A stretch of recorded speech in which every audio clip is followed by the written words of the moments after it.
and I want to welcome you to Starbase 31, all things sci-fi, fantasy, and pop culture. This video is going to be my review of the latest episode of Discovery, titled Lethe. If you're not familiar with the term Lethe, it is a reference to a river in hell, famous for causing forgetfulness, which I would really wish I could forget this episode.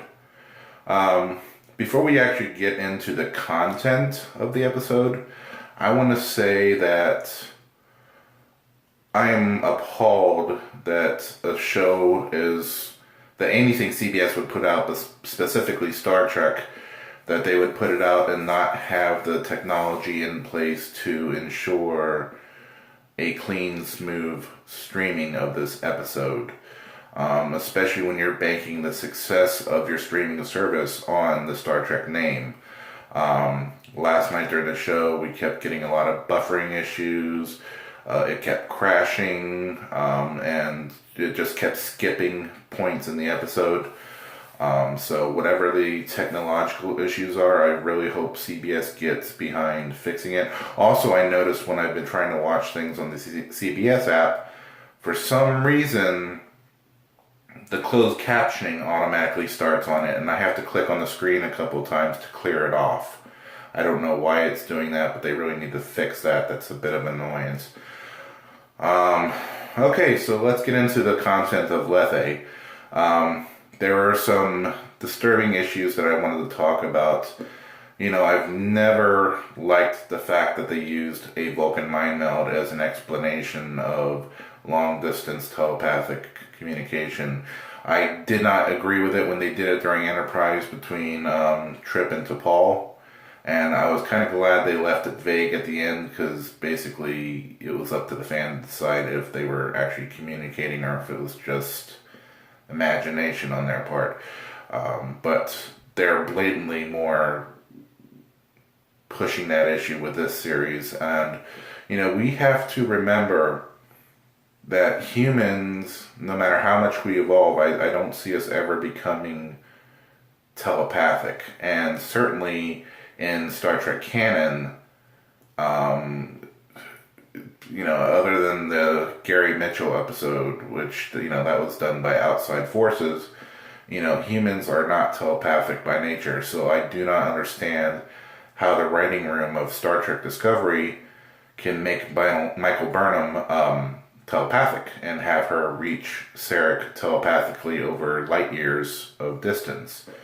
And then as I was watching this episode, I nearly shit my pants, I kid you not, when she's in a vision with Sarek and she initiates a mind meld. Not beyond the fact that humans are not telepathic, but that she would even know the technique of a mind meld just floors me away. And it would be, you know, people are going to say, well, she was already in a vision, in a Katra-induced vision within his head. And it's like, it doesn't matter, because if she was in a vision in his head, then she wouldn't need to do a mind meld. All she'd have to do is convince him to just open up to him. So, I mean, this was just complete garbage writing by the writing staff of Discovery. Now, that being aside, I just saw recent channels on YouTube, especially that of Captain April's channel, if you find him on YouTube. He brought up a point that the whole central point of the spacefaring tardigrades, with the ability to blink in and out of from one location to another, apparently that was done in some kind of a console video game a couple of years ago. People have already argued, well, tardigrades are real things, and I'm like, yeah, they are real, but you know, when you have a tardigrade that is blue, that is spacefaring, that has similar looks and is able to blink from one location to another, I'm sorry, but that hits a little too close to home, folks.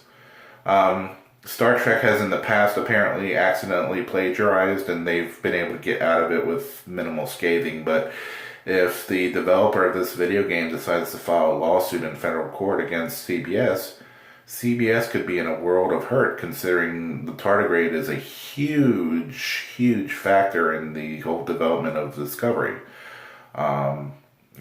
Realistically, this could get the production shut down, and if that happens, I seriously think people need to lose their jobs. So again, the lack of canon in this production is just, it's mind-blowing. There was even some references to Spock in here, and the timeline that just doesn't fit. So I mean, it's just, I think these people were just trying too hard, and they didn't think things through. And this comes from a lack of having experienced, seasoned people behind the helm of the show. And I understand back in the days, all the Star Trek writers and producers had Star Trek Bibles, which allowed them to stick to canon and not go way off the tangent. I don't know if these writers and producers still have access to the Star Trek Bible, but if not, somebody needs to print off some copies, like, quickly.